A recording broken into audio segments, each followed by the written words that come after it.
ပြောနေတာကျမပါဝယ်ကြည့်လိုက်ပါတယ်လေနီမျက်လုံးတွေလေခွိခွာဟဲ့ဘာဖြစ်လို့လဲအိမ်ကယောက်ျားထိုးလို့ဘာဖြစ်လို့ယောက်ျားထိုးလို့မေးတယ်ပြောပြမှာကိုထွေးမိန်းကလေးတယောက်ရောက်လာတယ်အဲ့နေဘာဖြစ်လို့လဲမေးတာကိုထွေးရဲ့မပြောနေတာကျမပါဝယ်ကြည့်လိုက်ပါတယ်လေနီမျက်လုံးတွေလေခွိခွာဟဲ့ဘာဖြစ်လို့လဲအိမ်ကယောက်ျားထိုးလို့တဲ့ဘာဖြစ်လို့ယောက်ျားထိုးလို့မေးတယ်ပြောပြမှာကိုထွေးလိုင်းပေါ်မှာတဲ့ယောက်ျားလေးကိုပြောပြီးချင်းကိုအိမ်နာဘက်ပြောပြီးချင်းနဲ့ဒီနေ့ကကိုချုပ်ပြီးရေစိတ်ဆိုတော့ तू ကရေစိတ်လိုက်တာဟဲ့ဘလို့ဖြစ်တော့လဲရေစိတ်နေကိုထွေးရေးနဂါကိုတနခါတယ်လဲမစီမီခွတ်ထဲစိတ်နဲ့ယောက်ျားပြန်လာတိုက်လဲတဲ့ယောက်ျားကတနခါနဲ့လည်းရနေတယ်နှစ်ပေါင်းကြတဲ့ဂျီနဲ့ရလာမသိယောက်ျားပဲနိကြီးရဘလို့လဲပေါ့မိမဘာမဟုတ်ယောက်ျားလည်းကောင်းအောင်တောက်ခံနီးမှာအောက်ကငကန်းမြင်သွားတယ်သူကလည်းငကန်းထည့်ပြီးတော့မသိမိတယ်ဟမ်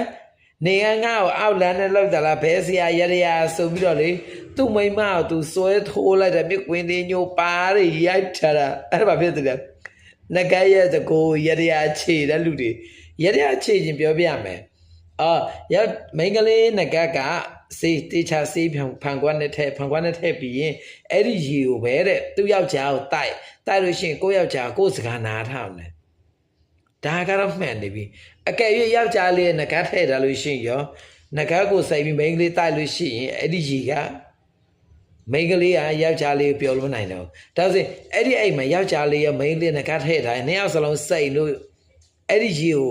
ကာမလေးသူငကစိတ်ပြီးယောက်ျားလေးကိုတိုက်ဒီအကောင်ကလည်းငကကိုစိတ်ပြီးသူ့မိန်းမကိုတိုက်အဲ့ဒီရေသူတောက်တယ်လေမရရောဘလို့နေမလဲတစ်ချက်စဉ်းစားကြည့်အဲ့ဒါရရပြောပြရနော်မိန်းကလေးတွေကအိမ်တော်ဦးစီးကိုပြောပြီးချင်းတယ်ဆိုရင်ရရမှာတော့ရှိတယ်ကိုငကကိုချုပ်ပြီးတော့ရေထဲမှာစိတ်ပြီးလို့ရှိရင်အဲ့ဒီကိုအိမ်တော်ဘက်ကိုတိုက်ဒါပေမဲ့အကျိုးချမ်းမလို့ရောလို့လက်တီနဲ့ဆွဲထိုးခန့်ထိတ်ရင်တော့မသိဘူးနော်ဒါရရတခုပြောပြတာโอเค